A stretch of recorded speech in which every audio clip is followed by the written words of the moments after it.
page 940.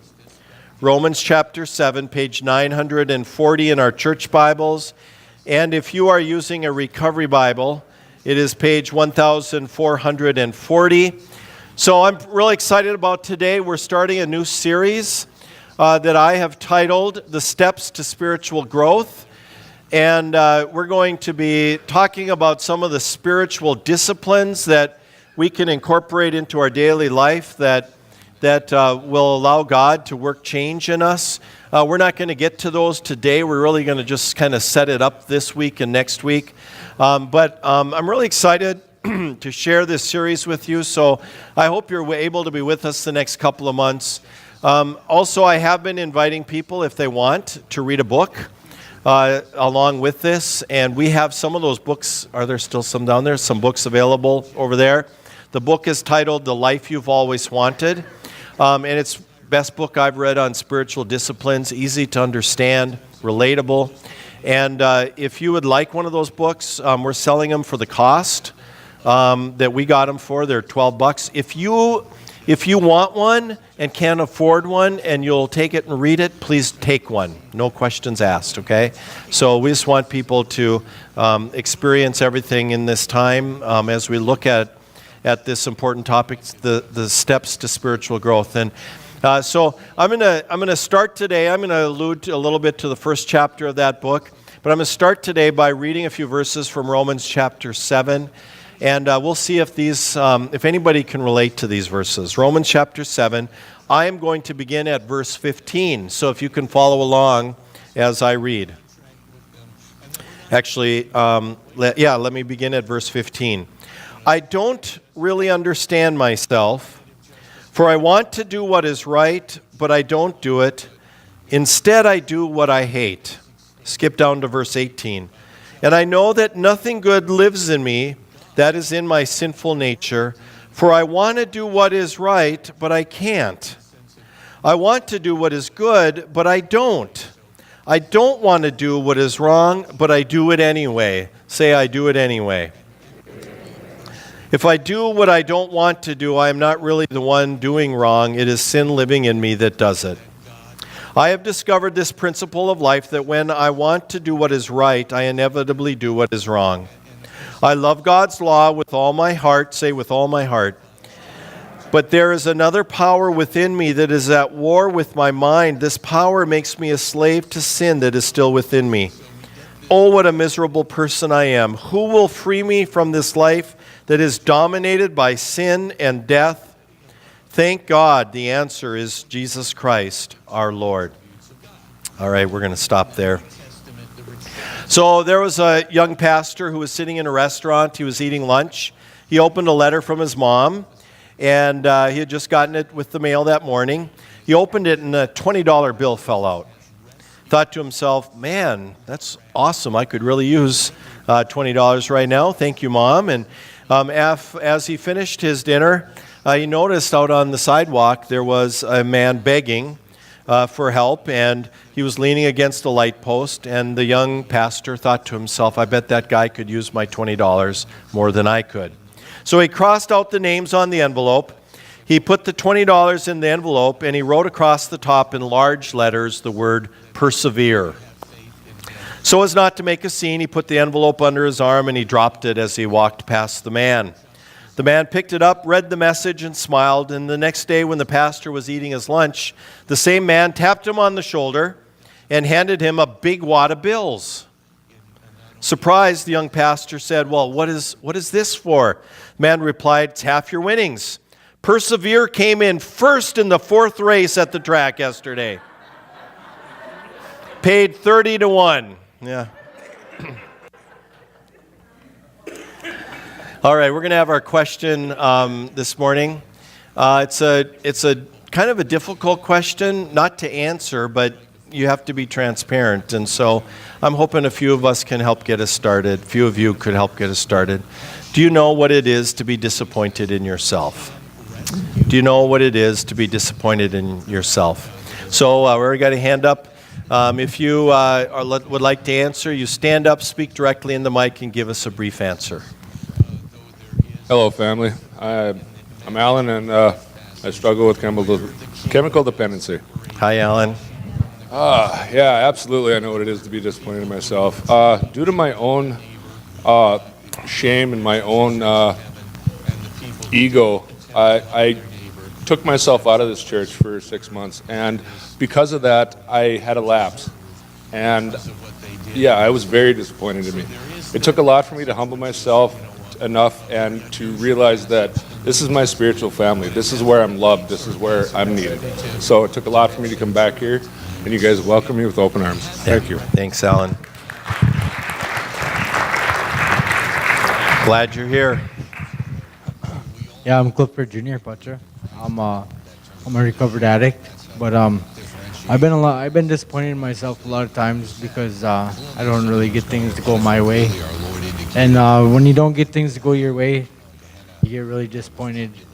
So the thing is just to humble yourself and walk in a good path, which is I've been pretty humble ever since I've been coming here, but I like it coming here, and I'm gonna keep coming here. Thank you. Thank you. That was awesome. Thank you. Hi everyone, Misty here. So when I was 18, I caught a case and went to federal prison, and I stayed clean for 12 years from drugs. And so my biggest disappointment was having all that clean time under my belt and then relapsing. That was really hard on myself, and it took me, like the first time I used, I realized I didn't want to do it, and it took me 3 years to stop again. So that's how powerful that can be. And I hated myself every day of those 3 years. But it gives me strength now to know that I hated it, and I glorified my sobriety so much because this really is the happiest I've ever been in my life. And in my relapse, I found this church and God, which I didn't have in my previous recovery. So I feel like, things that were negative are positive, and I feel like I relapsed almost to find God and find you guys. So the disappointment got kind of turned around, but it's still something that I struggle with, knowing that I had so much, and then I lost everything like that by doing it. So. Thanks, Misty. Lion, back up there. All right. Morning, everybody. My name is Matt. Hey, Matt. I've Hold the mic close, Matt. I've been quite disappointed in myself a lot lately.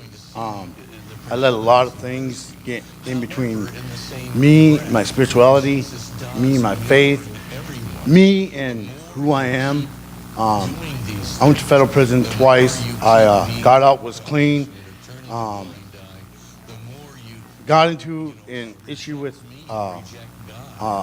family, fell, got back up, which really disappointed me and myself is I told myself I was never, ever, ever going to use it again. But the word says when you stand too tall, when you stand too proud, you're going to fall. And that's where I stood. I stood too tall, telling I'm never going to do it, never going to. And that's why I'm so disappointed in myself is I let me down, I let my God down, and I let my family down. And but the nice thing about it is God, He'll turn our ashes into something beautiful. Like Romans 8:28 says, I will work out all things for the good for those who love God and are called according to His purpose. So we just got to understand that, you know what? No matter how disappointed we are in ourselves, there's no condemnation in with Christ, and there's no fear in love. And I've learned to live by faith and not fear. Thanks, Matt. Hi, family. My name's James. So this is my mountain. Disappointment in myself. My giant that I struggle with today. If y'all remember that little yellow postie stick thing that we had a while back, talked about one person that you had a hard time forgiving. I put myself down on that. I'm the hardest person I have to get past. And moving forward, it's been difficult to lift myself up in any way, just due to my mistakes and my failures. So I know for me, this is my hurdle. This is what I need to get through to move forward. I know it'll come, but right now, it's a chore. Thanks, James. All right, we'll do one more. Good morning, everyone. I'm Jamie. I guess kind of like Misty, with not so many years under my belt of sobriety, but, I guess last October, November, I was really disappointed in myself because, I'd worked so hard to maintain a good recovery program, to stay sober, and one of my biggest struggles is reaching out and asking for help. I always feel like I can do it by myself, and which in turn leads me to isolating, and the disappointing part of it all, with the relapse was, I know that I've got a good support system. I have an awesome sponsor. I have an awesome church family, and it just disappointed me, that I caused a lot of hurt to myself, to people that I love, just because I wouldn't pick up the phone and make a phone call. Thanks, Jamie. So I want to thank those of you who shared. I want to thank you for sharing, and this is probably, because I know most of you pretty well, this is probably a question that everybody could answer. We do discuss it at Spirituality Recovery tonight. You're welcome to come back. But I know it's a pretty universal question. I remember the grip of shame that had a hold on me. And in many ways, I remember it as if it was yesterday. I was a senior pastor of a large church, and I couldn't control my own behaviors. I couldn't stop drinking, and my drinking was affecting all aspects of my life. I was depressed, and I was just trying to hold the splintered pieces of my life together. Anybody know that feeling? I knew what I shouldn't do. I even knew the consequences of continuing to do it, but I couldn't help myself. And I had some idea of what I should do, but I found myself incapable of doing it. So in fear, trying to hide the fact that my life was a little bit out of control, I began to lie and hide, and I began to become someone that I did not want to be. And so how many people did I let down or disappoint? Too many maybe to count. But to say that I was disappointed in myself is a huge understatement. And in that time of my life, I felt the power of shame. Is there anybody here who can relate? If so, say I relate. All right. So sometimes when you go through big things, your disappointment in other aspects of your life, they don't seem as significant. And I find that interesting because my disappointment in myself is quite a bit bigger than just like one traumatic experience that I've gone through. My disappointment in myself is things like not being able to make better management or judgment over my diet, or losing a little weight, watching less TV and reading more books, or being the father or the grandfather, the husband, or the true friend that I want to be for other people. Some of you are reading the book that I've mentioned a couple of times. I'm going to quote from it a little bit this morning. And in that book, John Ortberg begins his book by speaking about his own disappointment in himself. And he speaks about disappointments in ways that I remember like it was yesterday, the day I first read those words. And I literally had to put the book down and just think about myself and my own life when I read them. He talks about big disappointments, deep disappointments, but then he also talks about some of his shallow and vain disappointments in himself. And there's this paragraph at the end of that little section that I want to share with you, because in some ways I think that they encapsulate so many of us who might be here this morning. And so here they are. It's going to actually be on the screen so you can follow along. He writes, "These are just some of my disappointments. I have other ones darker ones that I'm not ready to commit to paper. The truth is, even to write these words is a little misleading because it makes me sound more sensitive to my fallenness than I really am. Sometimes, although I am aware of how far I fall short, it doesn't even bother me very much, and I am disappointed in my lack of disappointment. You ever feel that way? It's interesting how we find ourselves settling in life in so many instances. I've shared with you a line that I've learned in the recovery world that I think is such a reality for so many of us. My crap stinks, but it's warm. You've heard that? My crap stinks, but it's warm. My life kind of stinks, but it's kind of grown comfortable. You know, I was thinking about that this week. I was asking myself, why is it that we settle? Is it just that we grow comfortable with the status quo? I actually think it's something much deeper. And I want to suggest this morning that I think it's actually the hurts and the disappointments and the pain that we experience in life.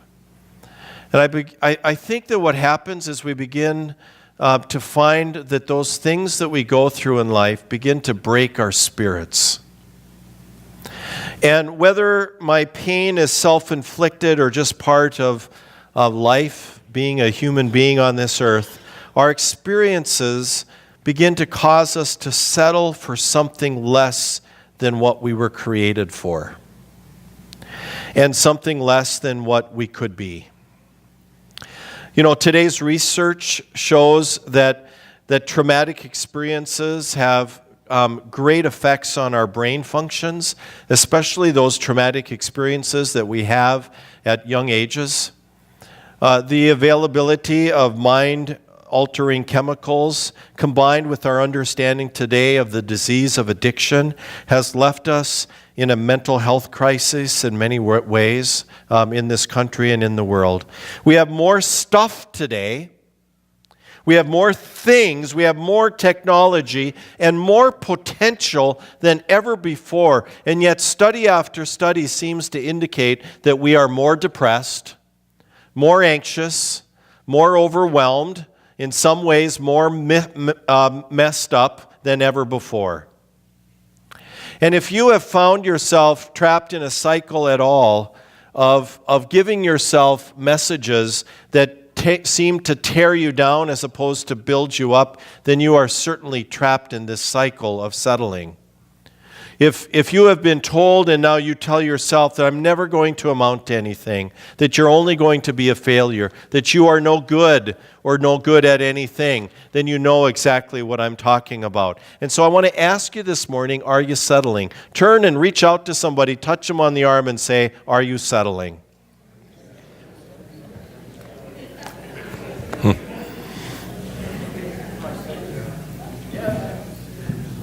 So John Ortberg talks about one of the most famous settlers of all time. You know him well, Popeye the Sailor Man. And he writes about how when Popeye wasn't sure what to say or to do, or when he felt inadequate, he would say, you can say it with me, I am what I am. Yeah, so you know that already. I am what I am, I am what I am. And John Ortberg writes about Popeye, he says this, I always thought that there was a note of sadness in Popeye's expression. It was generally offered as an explanation of his shortcomings. It does not anticipate much growth or change. It doesn't leave him much of a shot at getting to be what he am not. Don't get your hopes up, he seemed to say. Don't expect too much. I am what I am. And then he would add in his bleakest moments, that's all that I am. Say, that's all that I am. But the Bible gives us hope that we don't have to settle for lives of disappointment. And I want you to hear that this morning. The Bible teaches that we don't have to settle. You can be, the Bible says, that person that you yam not. That you and I can be that person that God has created us to be. And that's what I want to talk about with you a little bit this morning. In Galatians chapter 4, verse 19, there's this interesting verse where the Apostle Paul, we've met Paul now in our last series who wrote Romans. The Apostle Paul writes these words. They're going to be on the screen. You can follow along. "Oh, my dear children, I feel as if I'm going through labor pains for you again." Read the rest with me. "And they will continue until Christ is fully developed in your lives." They will continue until Christ is fully developed in your life. What does that mean? Christ is fully developed in our lives. Here's the deal. I want you to know that God knows your sin and the struggles of your life. He knows the tension that we experience in wanting to do good but not doing it. He knows the struggle that you have in not wanting to do bad things but finding yourself doing them anyway. God knows everything there is about you. And so he knows what you're going through in those ways. He knows that, and he still loves you. In fact, he doesn't just love you, he crazy loves you. Turn and tell someone he crazy loves you. He crazy loves you. And now, this is important. I want you to hear me. This is important. I want you to know that God does not want you to be anyone other than you.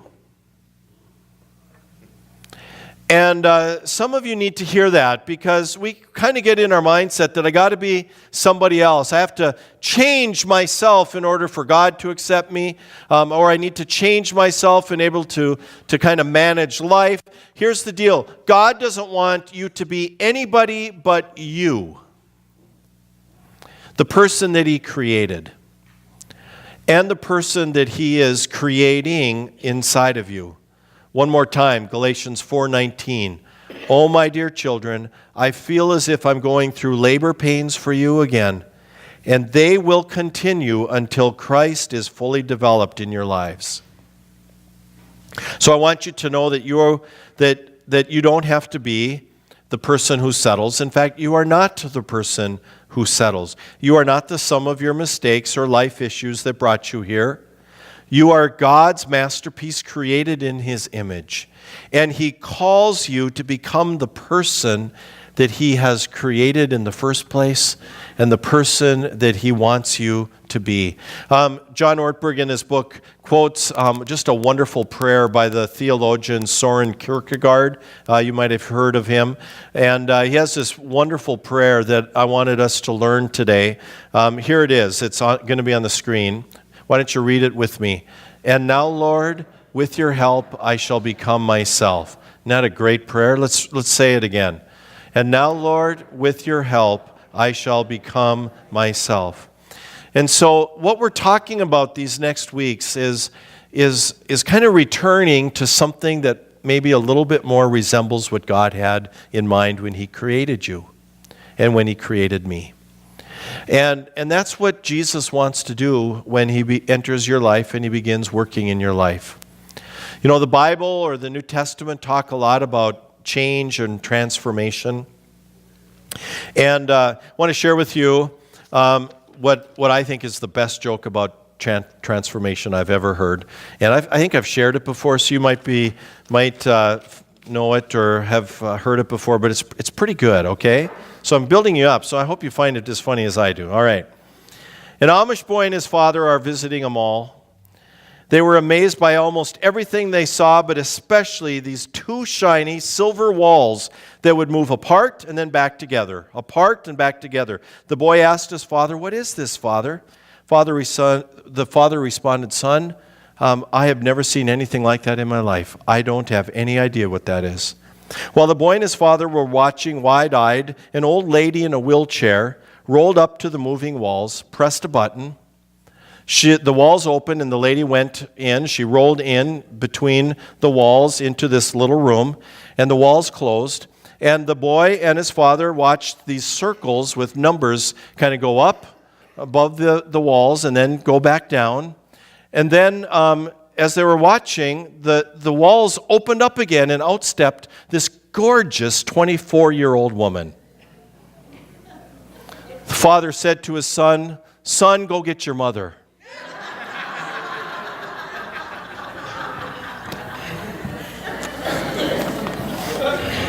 It's pretty funny.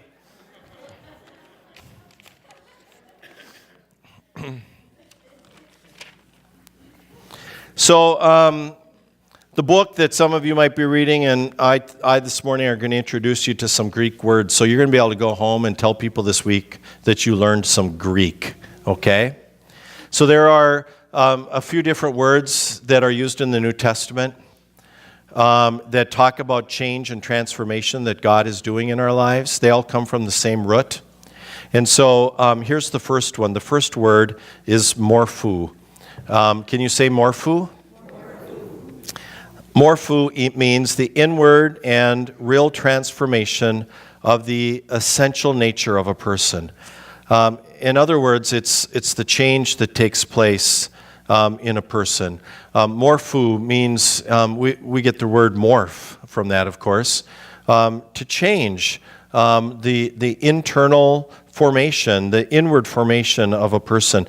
In fact, it's interesting, it's the Greek word that they would use to describe the formation of an embryo in a mother's womb. So the development of a person. And so in Galatians, in Galatians 4:19, it says this. We've already looked at it. "Oh, my dear children, I feel as if I'm going through labor pains for you again, and they will continue until Christ is more food in your lives." Till Christ is internally kind of developed within your lives. So another Greek word is the word that is used in the New Testament is sormophizo. Say sumorphizo. And this means to have the same form as another. In other words, to look like someone else. And in Romans chapter 8, verse 29, Paul writes this: "For God knew his people in advance, and he chose them to become, to sormorphizo, like his son, so that his son would be the firstborn among many brothers and sisters." What that means is that God has chosen you and me to be his children in order to look like his son Jesus, to look more like Jesus in our daily lives. And then the last word is metamorpho, and say metamorpho. We get the English word metamorphosis. We kind of know what that means, kind of a caterpillar into a butterfly. And in Romans chapter 12, we looked at this when we were going through Romans chapter 12 the last few months. It says this: "Don't copy the behavior and customs of this word, but let God metamorpho you." Let God metamorphoses you, or metamorphize you. Is that a word? I'm not even sure.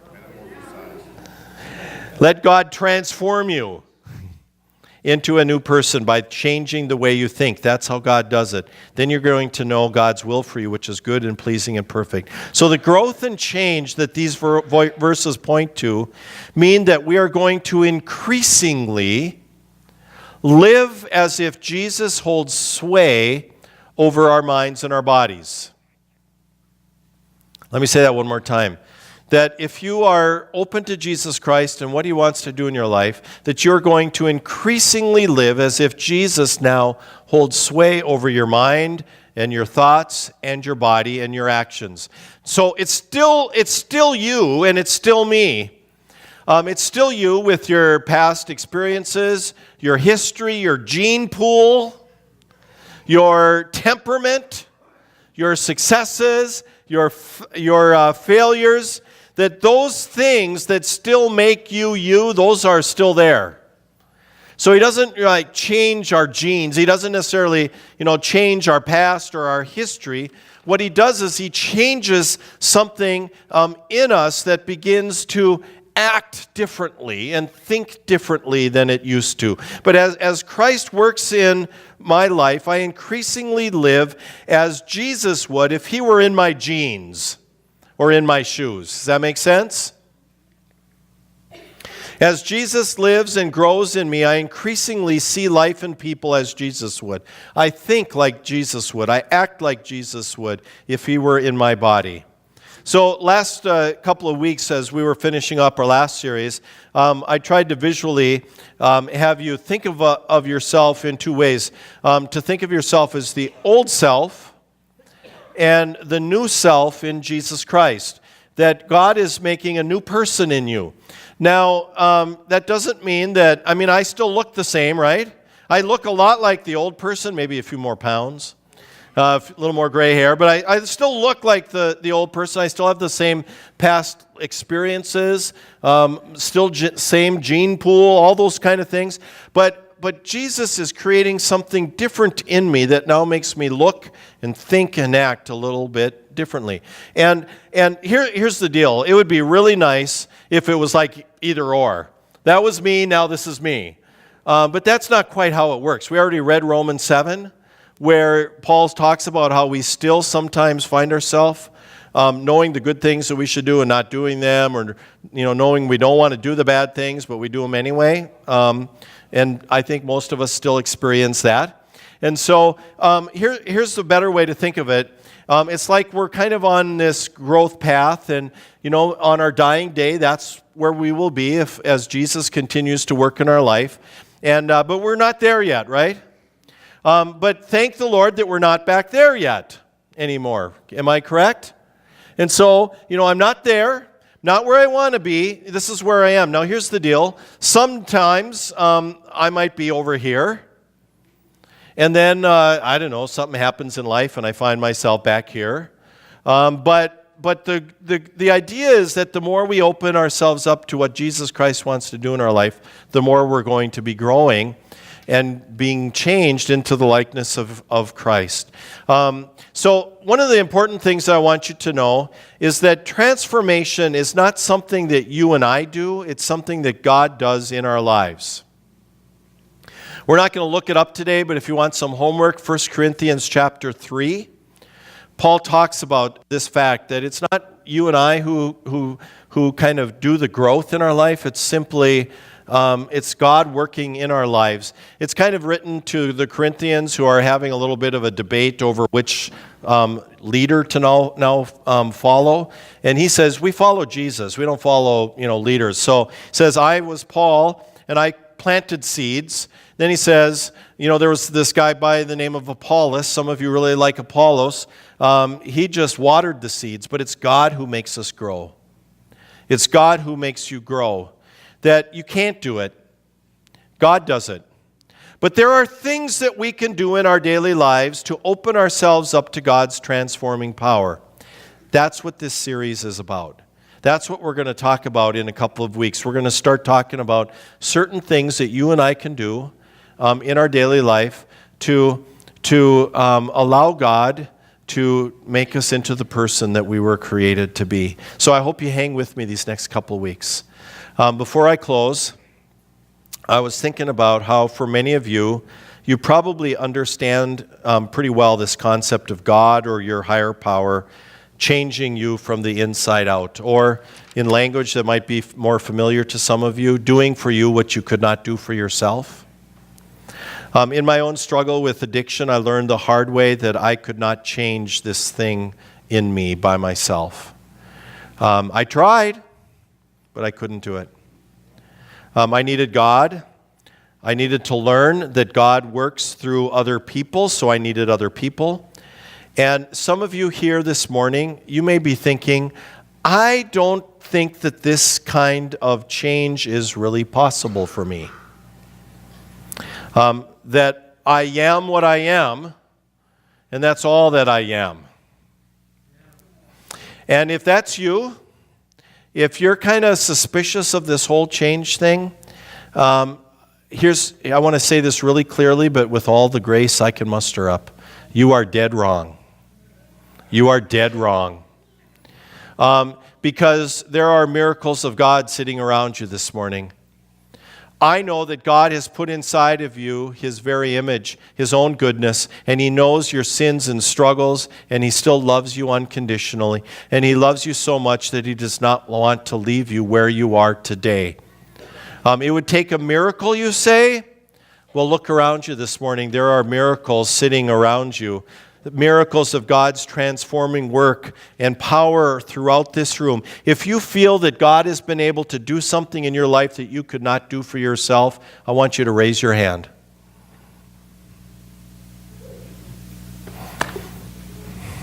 The dead brought back to life, the lost found. We are works of progress, but we worship a God who never gives up on us.